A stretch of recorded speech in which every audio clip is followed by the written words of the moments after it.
بسم اللہ الرحمن الرحیم الصلاۃ والسلام علیک یا رسول اللہ وعلی آلک واصحابک یا نور اللہ۔ اللہ تبارک و تعالیٰ کا کروڑہ احسان کہ اس نے رمضان کی پر رونق بابرکت عظمت والی رات اور دن نصیب کیے۔ رب تعالیٰ سے دعا ہے کہ ان دنوں کے تقاضوں کو پورا کرنے کی توفیق عطا فرمائے۔ روزہ رکھنے کا مقصد کیا ہے؟ انسان بھوک پیاس میں پورا دن گزارتا ہے، تو آیا یہی روزے کا مقصد ہے یا مقصد کچھ اور ہے؟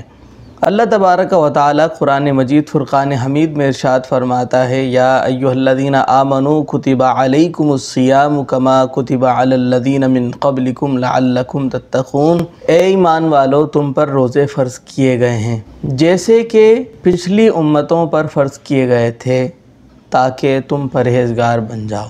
اللہ تبارک و تعالیٰ فرماتا ہے لعلکم تتقون، اور یہی روزہ رکھنے کا مقصد ہے کہ انسان مسلمان متقی بن جائے، پرہیزگار بن جائے۔ تقوی کا معنی و مفہوم کیا ہے؟